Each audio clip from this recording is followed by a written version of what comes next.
Come here, let me tell you a secret. You don't have bad taste. You have a familiar nervous system.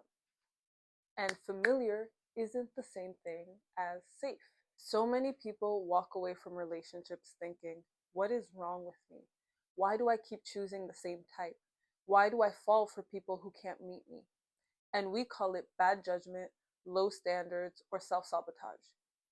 But your choices in love aren't random, they're patterned.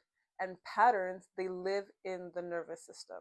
Your body is constantly scanning for what feels known because known feels survivable. You've already put up with it in the past, so you'll be able to put up with it again. That spark that you call chemistry doesn't equate compatibility. Sometimes it's recognition of an emotional environment that you've lived in before. So if love was inconsistent, then stability might feel dull. If love came with emotional highs and lows, then stable connection or calm connection might feel like something is missing. If you felt like you had to earn attention in love, then being chosen freely might feel suspicious. So you don't lean towards what's healthy, you lean towards what your body already understands. But here's the truth underneath all of this. You're not actually craving chaos. You're craving the safety that you never felt inside love. You actually want to relax in a relationship. You want to stop over analyzing text, stop performing strength, stop feeling like disconnection, like the connection could disappear if you show too much.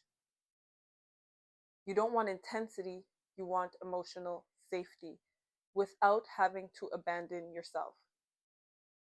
That's the unconscious desire brought to the surface through your actions, through your behavior, through your relationships. However, there is a kind of love where your nervous system isn't bracing for loss, where calm love doesn't feel boring, it feels nourishing, where consistent love doesn't feel suspicious, it feels safe.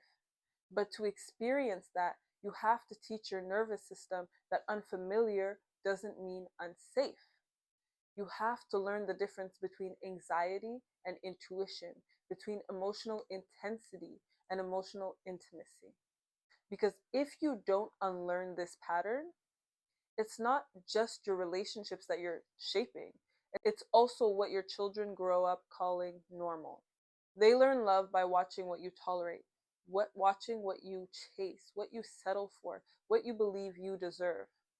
So by changing how you love, you're not only changing your dating life, you're also changing the emotional inheritance of your family line.